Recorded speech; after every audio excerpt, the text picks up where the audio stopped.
going to start with Professor Anna Lanoszka, who's got a new book out. You want to get it. It's titled The WTO, Changing Dynamics of the Global Political Economy. And without further ado, I'll let her take the podium.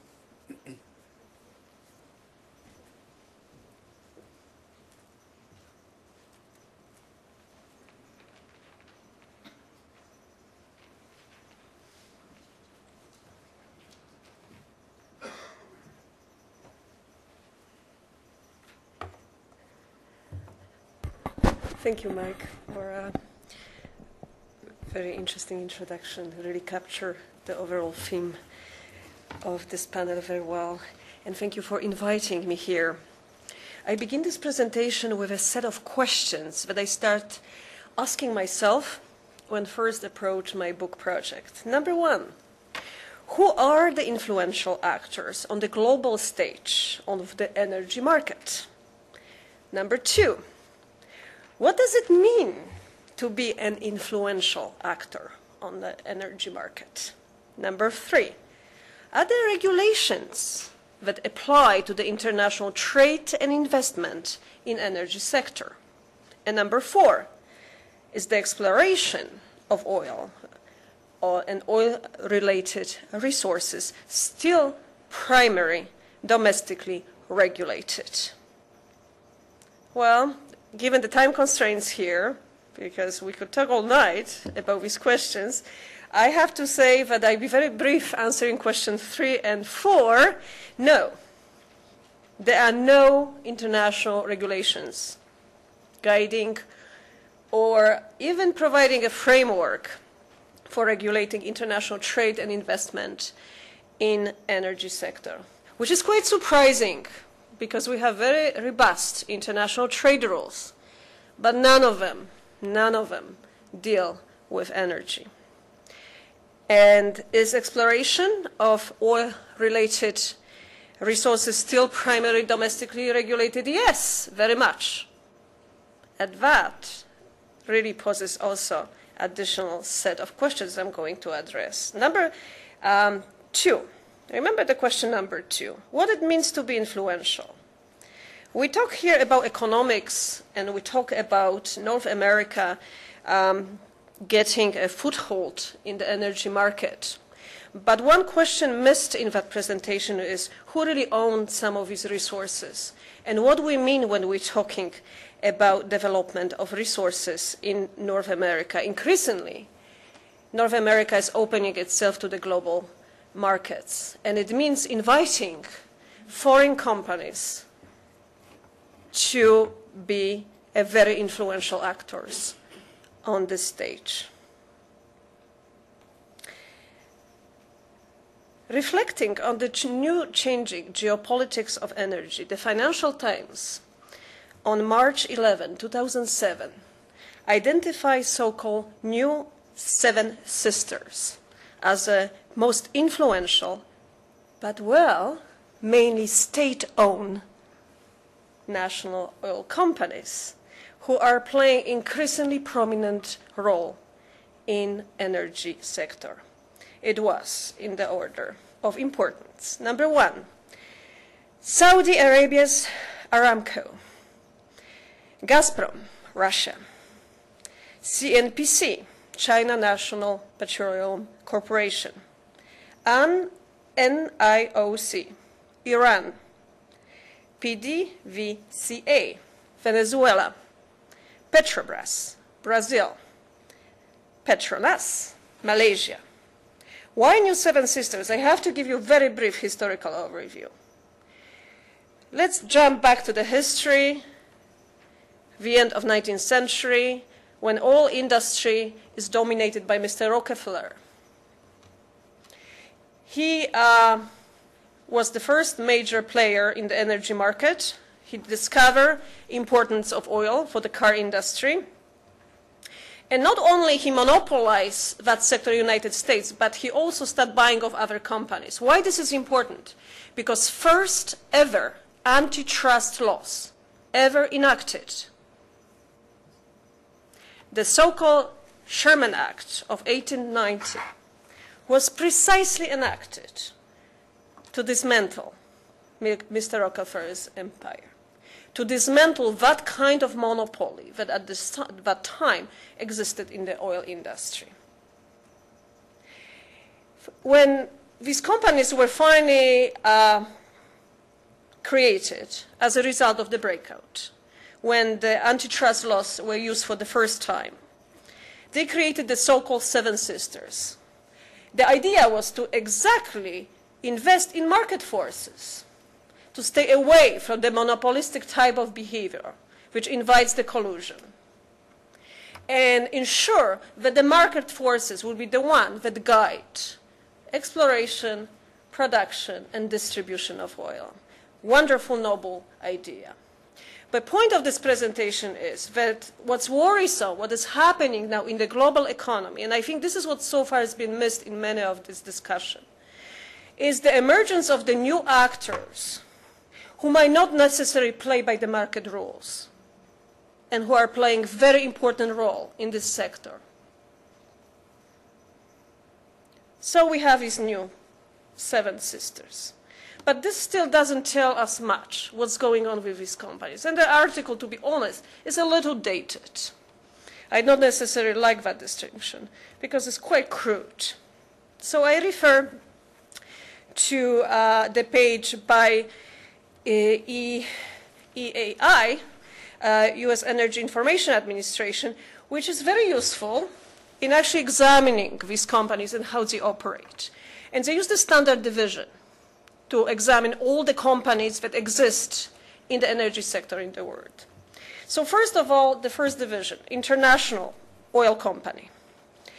These are the companies which are entirely investors' owned. These are the ones that operate by market rules. ExxonMobil, BP, Royal Dutch Shell could be the example. Number two, national oil companies. These are companies that operate as an extension of the government agency, or the government itself. These are Saudis, Aramco, Pemex, Mexico. There might be some changes there, but still they will have to change the constitution. As you know, Mexico got exemption from NAFTA deals, and it's not part of NAFTA deal on energy precisely because of its adherence to the constitution. So before really we can talk about the market forces impacting the Mexico, we should really very carefully examine the history of that institutional development, which would be very difficult to change. PDVSA, Venezuela, some say very difficult situation, of course, given the death of the leader, and well, kind of a very difficult situation in Venezuela. And then you have the Chinese companies, of course. Absolutely, state-owned. CNPC, CNOOC, China National Offshore Oil Corporation, that's the second one. And that's the one that just completed the purchase of Canadian Nexen. $15.5 billion purchase. The third case, the first classification of companies, national oil companies, which are nationalized with big portion of government stake in the operation, however, still operating with a considerable amount or degree of autonomy. And this is the Petrobras of Brazil and Statoil of Norway. So here's the one classification, the companies. On the other hand, when there are countries, so what these countries are doing, how we can examine the involvement of countries. And you have here 4 classifications. Number 1, countries that provide full access, potentially full access, subject usually to review, to foreign takeovers or the foreign interests. Guess what? These countries represent only 15% of all world reserves. Yes, Canada is one of them. Only 15%. Then you have countries which are classified as countries with equity access. So here are the countries that national oil company exists, but doesn't get preferential treatment over outside companies. So what we call in trade the national treatment principle. But these countries represent only 1% of all oil reserves. And then you have limited equity access countries. This is the situation that the country has nationalized company, and this company is giving priority access to reserves, while outside companies' access might be limited, subject to government will. And here you have China, Angola, Russia. These countries represent 37% of all known tested oil reserves. And then you have countries with absolutely no equity access. Here, the companies, the nationalized companies, have absolutely sole access to reserves. No foreign ownership, in fact, is permitted.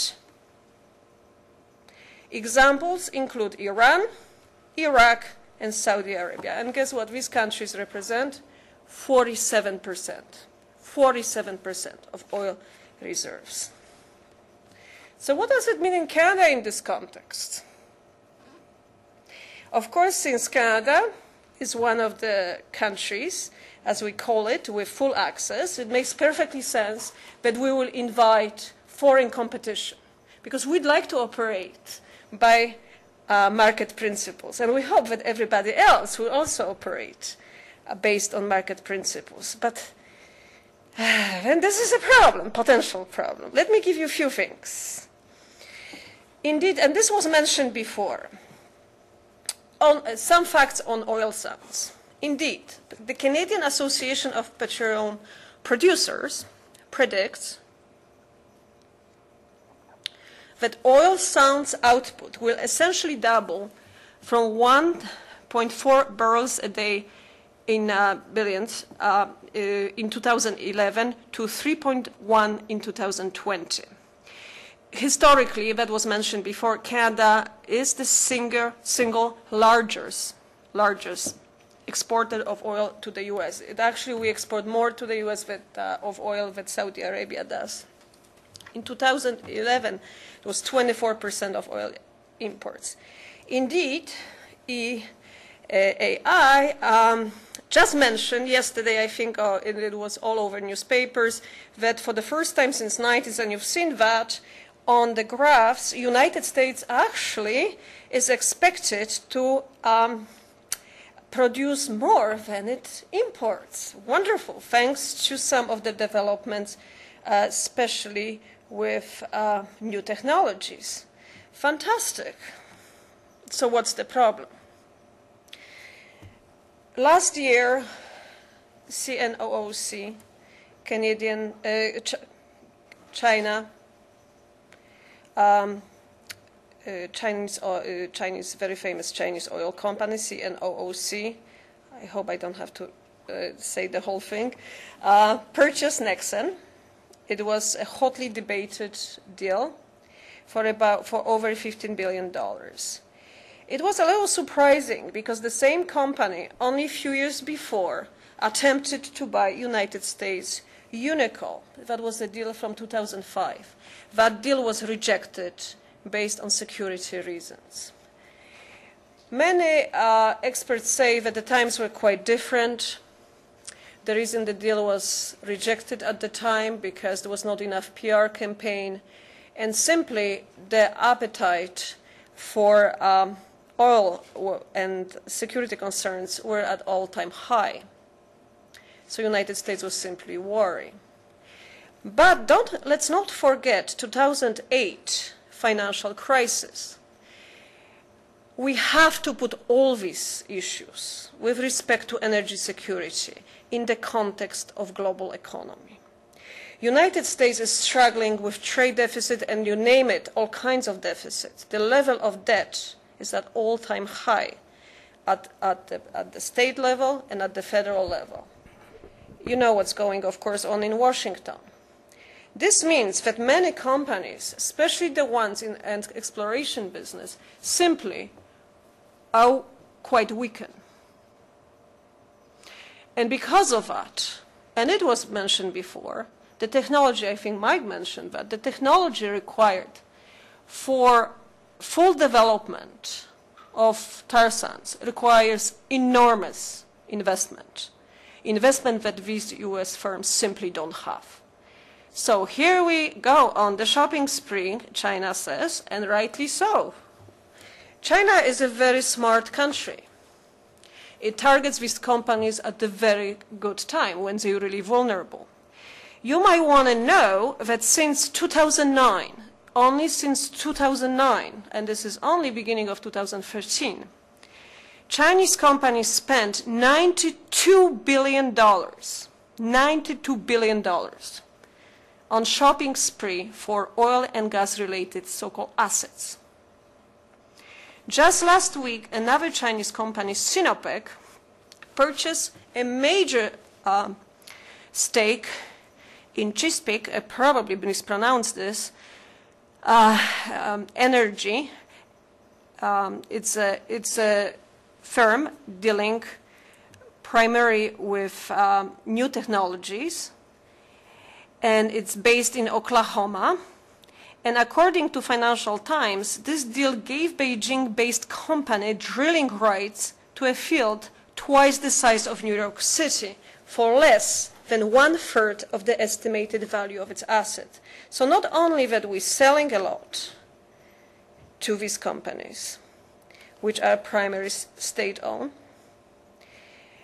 with very unpredictable set of rules and regulations guiding the sector, we're also doing this at accelerated rate lately, and we're selling these companies below the market value. What's the problem with these companies? There are many problems. No matter what we say about China, China is not a democratic country. It has, as I said, not really play by market rules. Even when it acceded to World Trade Organization, because of its size, it was very skillful at negotiating a deal that really fit its own priorities better than its trading partners, I would argue. Very smart. I admire China for that. I also admire China for going on the shopping spree from Angola through Africa. Now, I think there are only 5 countries in Africa, whole Africa, that China has not made any investment yet. So China is very smart at extending its reach around the world. And of course, it comes at no surprise that it extends its reach here in North America, when these companies, as I said, are lacking resources for investment. For a very long time, China was refused to do so because there was a fear that Chinese will replicate our technologies. And this is one of the arguments that critics say it precisely convinces the government of China that they should invest here, even if some of the companies indeed require enormous level of investment because of the new technologies related to fracking. These are the technology that has been developed only for the last 5 years. When you look at my student, my researcher, actually spent considerable amount of time looking at how these companies are organized and how they being structured. What is very interesting, when you look at several of these companies, the executives change. They move from one company to another. They also hold very high position in the Chinese Communist Party. They becoming often the governors of different provinces. So there's clearly very close, tight connection between the governing party, which is not democratic, subject absolutely to no democratic elections whatsoever. This is not really confined only to energy sector. In 2004, for example, CEOs of 3 largest telecom companies, China Mobile, China Telecom, and China Unicom, simply exchanged positions overnight. So these are the same people who are steering these companies, very closely connected. Why this is worrisome, you might say? Well, in 2006, Sinopec, this is the same company who just purchased this big fields in Oklahoma. In 2006, Sinopec was invited by Iran, and those of you here who are interested in security should really pay attention to that. In 2006, Sinopec was invited to sign $70 billion contract to develop a new oil field in Iran. Initially, it caused a big storm, of course, but guess what? The deal was officially signed in December 2007, very quietly. Not only that, over the last few years, China sold a number of tankers to Iran, not only to, so it's not only developing the fields there, but it's also ensuring that the oil will be distributed around the world. Well, this will be fine, except, as you know, there were recent sanctions put on countries trading with Iran. And I have to tell you, the most, I find really strange and kind of hypocritical way how United States approaches this whole idea of sanctions. Because the moment the sanctions were announced, China was actually exempted from it, legally exempted from it, together with South Korea and Japan. But it's really what matters is China. This exemption is subject to renewal, and it's just being renewed now. Actually, I have a date here somewhere in January. So the rules are being bent, and we're talking about operation of free markets, but it's very difficult to see how the company, which is essentially an arm of the Chinese government, can be classified as a free market actor. So what are my conclusions? Oh, by the way, the International Energy Agency in February 2013, just recently, estimated that all the companies now owned by China will produce 3 million barrels a day in 2015. 3 million barrels a day abroad in 2015. This is equivalent of Kuwait's annual output. Conclusions.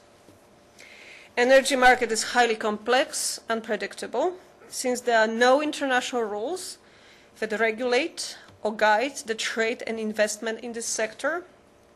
The energy markets are quickly becoming competitive power games among the interested actors, who are mainly states, and many of them authoritarian / if we want to be nice, state-controlled economies. China, Russia, Venezuela, Saudi Arabia, Iran.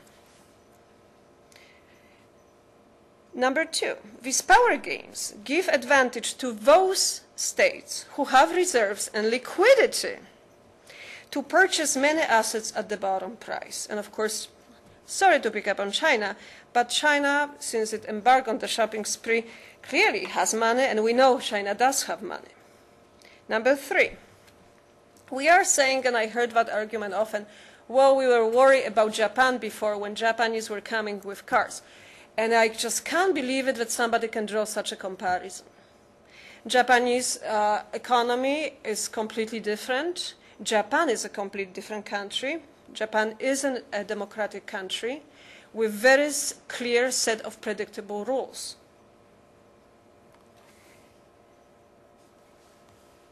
Number four, it is not necessary that we're losing autonomy over decision-making processes regarding the energy sector.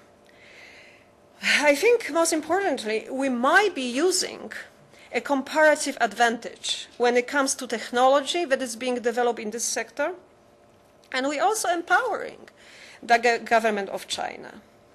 We empower government of China, we hope that we use this power to democratize its country and to ensure economic progress for all its citizens. But can we trust it? The example of Iran and the sanctions, which essentially are laughable at this point because of the exemptions given to China, might show a different story. It is not hard, then, to question the West's current ability to successfully implement foreign policy decisions without having China on board. Thank you.